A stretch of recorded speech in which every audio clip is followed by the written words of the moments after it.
Speed of transverse wave देख लेते हैं, ठीक है बच्चा। तो हम लोग यहाँ पर जो क्रिएट किए थे तुम्हारा, ये कैसा वेव था बताओ, लॉन्गिट्यूडनल है या ट्रांसवर्स वेव है? लॉन्गिट्यूडनल ट्रांसवर्स वेव है ना। इसमें तुम्हारा रोप लिए थे और ऐसे किए थे, तो पार्टिकल जो है वो ऐसे ऐसे मोशन कर रहा है और वेव ऐसे ट्रेवल कर रहा है। बात समझ में आ रहा है ना। तो ये जो वेव बन रहा है ये ट्रांसवर्स वेव है बेसिकली, ठीक है, ये ट्रांसवर्स वेव है। और इस वेव का स्पीड हम लोग जानना चाहते हैं कि कितना होगा। हम तुमको बताए थे कि पार्टिकल अलग चीज होता है और वेव अलग चीज होता है, ठीक है। वेव बेसिकली तुम्हारा डिस्टर्बेंस है विच प्रोपगेट्स विच ट्रेवल्स। वेव क्या है? तुम्हारा डिस्टर्बेंस है जो आगे मूव करता है, उसका वेलोसिटी अलग होता है, पार्टिकल का वेलोसिटी अलग होता है। तो हम जानना चाहते हैं स्पीड ऑफ ट्रांसवर्स वेव बच्चा, उसका स्पीड कितना है, यानी डिस्टर्बेंस कितना स्पीड से चल रहा है। बात समझ में आ रहा है? यानी एनर्जी कितना स्पीड से चल रहा है। बात समझ में आ रहा है कि नहीं आ रहा है? पार्टिकल का स्पीड अलग होगा जो कि निकाल चुके हैं, वो वाला y इज इक्वल टू उतना से करके dy बाई dt किए थे, भी निकाले थे। बात समझ में आ रहा है? अभी हम लोग जानना चाहते हैं स्पीड ऑफ द वेव। बुझलिस कि ना बुझलिस? कोई दिक्कत? इतना बात समझ में आ रहा है। अच्छा, ट्रेवलिंग वेव को यानी प्रोग्रेसिव वेव को हम लोग रिप्रेजेंट करते थे यही इक्वेशन से, y is equal to a sin kx minus omega t। बात समझ में आ रहा है कि नहीं? बुझलिस कि ना बुझलिस? इतना बात बुझा रहा है। अब यहां पर देखना तुम्हारा y is equal to a sin kx minus omega t है। तो जब तुम्हारा वेव ट्रेवल करेगा बच्चा, ठीक है, ध्यान से सुनो, वेव जब ट्रेवल करेगा उस समय हम लोग एक सपोज करो एक फोटो रखे हैं, उसको एक स्नैपशॉट ले ले, ठीक है। मान लो कैमरा है मेरे पास और एक स्नैपशॉट ले ले जब वेव ट्रेवल करना, ठीक है। तो उस समय जब क्लिक करेंगे स्नैपशॉट और उसमें सपोज कर लो कि पार्टिकल्स तुमको दिख रहा अलग अलग जगह पर। बात समझ में आ रहा है कि नहीं? जब डिस्टर्बेंस ट्रेवल कर रहा है तो पार्टिकल्स कहां कहां पर है वो तुमको दिख रहा है। अरे यार, जब क्लिक करेगा तो वहीं पर पोजीशन पर दिखेगा जिस पोजीशन पर था पार्टिकल। बुझलिस कि ना बुझलिस? बुझा रहा है ना। जब क्लिक करेगा तुम लोग कितना भी बाद में मूव कर लो, मान लो एक फोटो खिंचाता है, कितना बाद में मूव कर लो, जिस समय तुम मतलब चल रहा होता है, जैसे डायनेमिक रेंज वाला कैमरा आता है ना, तो उस समय तुम्हारा मोशन भी हो रहा है, तो तुमको जिस जगह पर होते है, जिस पोजीशन पर होता है वही तुम्हारा खींच के देता है, पोजीशन फिक्स कर देता है। करता है कि नहीं करता? एक्स और टाइम फिक्स कर देगा कि नहीं? तो ये वेव ट्रेवल कर रहा है तो पार्टिकल और तुम्हारा जो टाइम है, पार्टिकल का पोजीशन जो है यानी डिस्टेंस जो है और जो टाइम है वो फिक्स हो जाएगा बच्चा, जब हम लोग स्नैपशॉट लेंगे या क्लिक करेंगे फोटो। बुझा रहा है कि नहीं बुझा रहा है? इतना बात समझ में आ रहा है बच्चा? तो यहां पर जैसे ही वेव ट्रेवल करेगा then each particle on the wave form, ये वेव फॉर्म बन रहा है कि नहीं? वेव फॉर्म बन रहा है, ठीक है। ये वाला खास वेव फॉर्म अभी दिखा रहे हैं, हालांकि बाद में तुम्हारा क्या होगा, अलग अलग तुम्हारा वेव फॉर्म बनेगा बच्चा, बन सकता है, ठीक है। लेकिन अभी जो वेव फॉर्म बन रहा है ये इसी तरह का बन रहा है ना। बुझा रहा है कि नहीं बुझा रहा है? तो यहां पर देखो हर एक पॉइंट पर, हर एक जगह पर ये वेव फॉर्म पर तुम्हारा जो पार्टिकल का पोजीशन होगा वो फिक्स होगा क्या? बोलो, फिक्स होगा क्या? अरे भाई, जहां पर है ये x और टाइम जो भी होगा, ये इसके लिए ये तुम्हारा x1 टाइम, x1 डिस्टेंस है, मान लो x2 डिस्टेंस है, x3 डिस्टेंस है, x4 डिस्टेंस है, ये सब पर तो फिक्स रहेगा ना इस पार्टिकुलर वेव फॉर्म के लिए बच्चा। बात समझ में आ रहा है कि नहीं आ रहा? इस पार्टिकुलर वेव फॉर्म के लिए इसका डिस्प्लेसमेंट तो फिक्स रहेगा ना। बोलो, अरे यहां जहां है वहीं पर तो रहेगा फ्रॉम द बी पोजिशन। बुझा रहा है कि नहीं बुझा रहा है? As the wave travels then each particle on the wave form retains its displacement, यानी जितना डिस्प्लेसमेंट है उतना डिस्प्लेसमेंट, ये वाला पार्टिकल का इतना डिस्प्लेसमेंट, ये वाला पार्टिकल का इतना, ये वाला पार्टिकल का इतना इतना इतना, इस तरह रखेगा कि नहीं? ये वेव फॉर्म लिए फोटो खींच दिए तो इतना ही जिस जगह पर है वहीं पर रहेगा कि नहीं रहेगा? रहेगा ना भाई। इसका बात समझ में आ रहा है कि नहीं आ रहा? अब अगर जिस पोजीशन पर है तो ध्यान से सुनो कि जिस डिस्टेंस पर पार्टिकल है, हम तुमको क्या बताए थे कि पार्टिकल तुम्हारा मीडियम का इधर से उधर नहीं जाता है, खाली तुम्हारा सिंपल हार्मोनिक मोशन उसका होता है, यहां से उठ के कहीं भाग नहीं जाता। बात समझ में आ रहा है कि नहीं आ रहा? तो यहां पर बेसिकली तुम्हारा ध्यान दो कि वेवफॉर्म पर हर एक पार्टिकल जो है अपना डिस्प्लेसमेंट बनाए रखेगा, ठीक है। डिस्प्लेसमेंट कब बना के रख सकता है? बोलो, डिस्प्लेसमेंट कब बना के रख सकता है? जब फेज जो है इसका के एक्स माइनस ओमेगा टी वो फिक्स रहेगा, के x minus omega T fix रहेगा। कैसे? देखो यहां पर के एक्स माइनस ओमेगा टी मेरा फेज हो गया बच्चा, के एक्स माइनस ओमेगा टी मेरा फेज है, और फेज में तुम्हारा दो चीज पर डिपेंड कर रहा है, एक एक्स वाला और एक टी पर, दो चीज पर।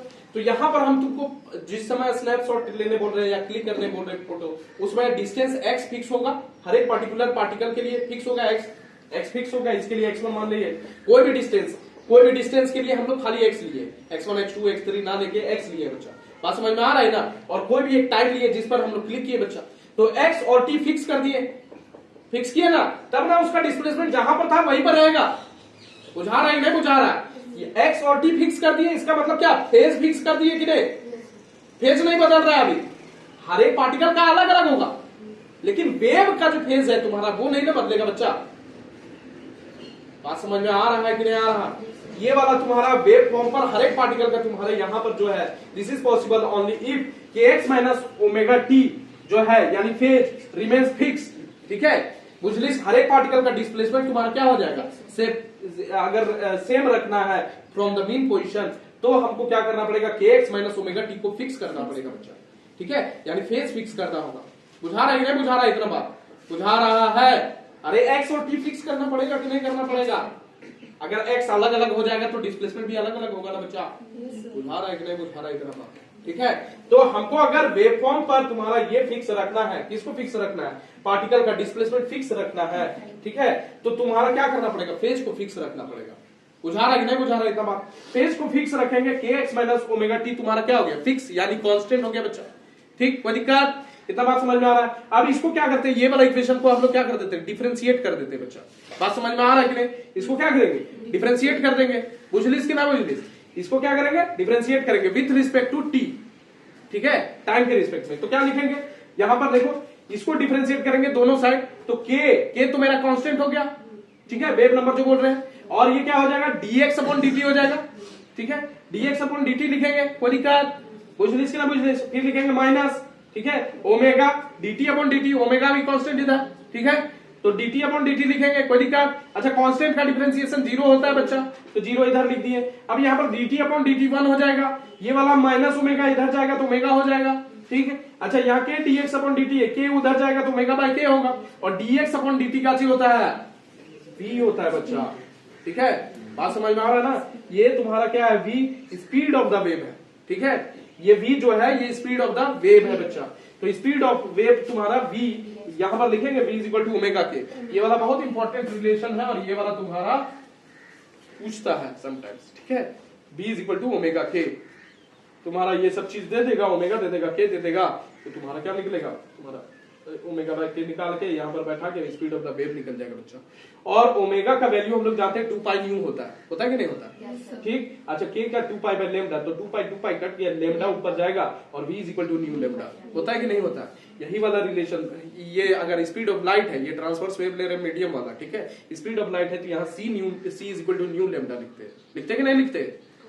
समझ में आ रहा है कि नहीं आ रहा? अब यहां पर देखो तुम्हारा क्या होता है कि जब तुम्हारा एक वेव जो है, ट्रेवलिंग वेव जो बोल रहे हैं, वो एक मीडियम से दूसरा मीडियम में जाता है। मान लो तुम्हारा एयर में था पहले और वाटर में चला जाता है, तो उसका स्पीड क्या हो जाता है, बदलेगा बच्चा, वेव का स्पीड बदल जाता है। ठीक है, जैसे साउंड वेव अगर ले लिया तुम लोग, साउंड वेव का फॉर एग्जांपल, अभी लॉन्गिट्यूडनल वेव का बात ही नहीं कर रहे, स्पीड ऑफ ट्रांसवर्स वेव देख रहे हैं। ठीक है, तो तुम्हारा क्या है, साउंड वेव लिए, तो साउंड वेव तुम्हारा क्या होता है कि सॉलिड में ज्यादा स्पीड चलता है, लिक्विड में कम स्पीड चलता है, और तुम्हारा उससे सबसे कम तुम्हारा किस में चलता है, एयर में चलता है बच्चा। तो एक मीडियम से दूसरा मीडियम में जाएंगे तो स्पीड बदलेगा, स्पीड बदलेगा कि नहीं बदलेगा? लेकिन फ्रीक्वेंसी क्या होता है, वेव का सेम हो जाता है बच्चा, फ्रीक्वेंसी जो होता है वो कांस्टेंट होता है। ठीक है, अब ध्यान दो कि यहां फ्रीक्वेंसी अगर कांस्टेंट है, यहां पर देखो ये फ्रीक्वेंसी क्या हो गया, कांस्टेंट अगर हो गया, सुनो ध्यान से, फ्रीक्वेंसी अगर कांस्टेंट हो गया तो इसको चेंज करना पड़ेगा, वेवलेंथ को चेंज करना पड़ेगा, सो दैट स्पीड तुम्हारा चेंज हो। हम बोले एक मीडियम से दूसरा मीडियम में जाएगा तो स्पीड तुम्हारा क्या होगा, बदलेगा। तो बदलना अगर है v बराबर हम लोग न्यू लेमडा लिखे हैं, तो अगर तुम्हारा फ्रीक्वेंसी कांस्टेंट है तो लेमडा को बदलना पड़ेगा, तभी तुम्हारा क्या होगा, v बदलेगा। बुझलिस कि ना बुझलिस? तो बदलेगा कौन, लेमडा बदलेगा, तभी तुम्हारा v बदलेगा बच्चा। अरे एक चीज तो कांस्टेंट रह रहा है ना, बुझा रहा है कि नहीं बुझा रहा है?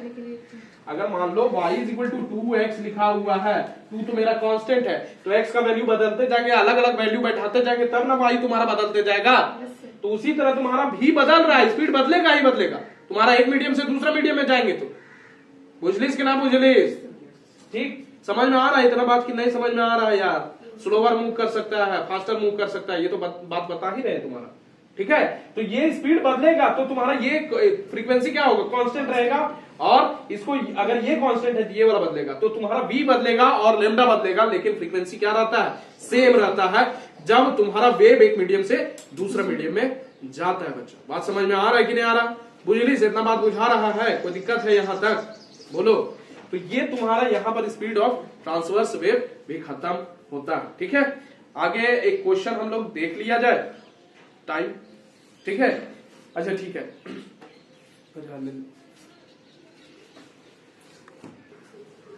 एक छोटा सा सॉन्ग क्वेश्चन देख लेते हैं बच्चा। तो यहाँ पर देखो कि एक सपोज करो एक बैट है, ठीक है, और वो क्या कर रहा है तुम्हारा मूव कर रहा है अपना प्रे यानी शिकार को ढूंढने के लिए। तुम्हारा क्या करता है, अल्ट्रासोनिक वेव छोड़ता है। ठीक है, अब अल्ट्रासोनिक साउंड जो है उसका जो तुम्हारा फ्रीक्वेंसी दिया हुआ है वो 1500 किलोहर्ट्ज का है। ठीक है, उसका फ्रीक्वेंसी जो वेव जो रिलीज करेगा अल्ट्रासोनिक साउंड उसका तुम्हारा कितना है फ्रीक्वेंसी, 1500 किलोहर्ट्ज। ठीक है, और किलो जानता है 10⁻³ होता है। और तुम्हारा जो speed of the sound wave होता है इन एयर, ठीक है, वो 340 मीटर पर सेकेंड है बच्चा। ठीक है, तो दो चीज मेरे पास दिया हुआ है, तो पूछ रहा है कि वेवलेंथ जो है वेव का, जो अल्ट्रासोनिक साउंड वो इमिट करेगा उसका वेवलेंथ कितना है। तो यहां पर v इक्वल टू हम लोग क्या जानते हैं, न्यू लेमडा जानते हैं। v इक्वल टू क्या होता है, न्यू लेमडा होता है बच्चा। न्यू तुम्हारा 1500 किलोहर्ट्ज दिया है, 1500 और किलो के लिए 10⁻³ हर्ट्ज लगाए, और v तुम्हारा क्या हो गया 340 मीटर पर सेकेंड इन एयर। तो v equal to nu lambda, यहां से लेमडा निकालेंगे तो क्या निकलेगा, v बाय न्यू निकलेगा बच्चा। v का वैल्यू यहाँ पर 340 मीटर पर सेकेंड और न्यू 1500 इंटू 10⁻³। इसको करेंगे 10⁻³ और यहाँ पर 2 जीरो है तो 10⁵ हो जाएगा। ये 10⁵ ऊपर जाएगा, 10⁻⁻5 होगा बच्चा। बात समझ में आ रहा है? यहाँ बचेगा क्या 34 और ये 10⁻1 लिख सकते हैं इसको। तो यहाँ 34 हो गया और ये 10⁻1 और यहाँ 10⁻⁻5 ये जाएगा बेस सेम, पावर जुड़ जाएगा तो 1 - 5 कितना हो जाएगा, -4 होगा बच्चा। और 34 को 15 से काटेंगे तो 2.26 आएगा बच्चा, काट के देख सकता है। ठीक है, इंटू 10⁻⁻4 मीटर। बुझलिस कि ना बुझलिस? इतना बात समझ में आ रहा है कि नहीं आ रहा? बोलो, कोई दिक्कत है? बोलो, दिक्कत नहीं ना है? तो ये तुम्हारा वेवलेंथ निकला तुम्हारा किसका, जो बैग इमिट करेगा। ठीक है,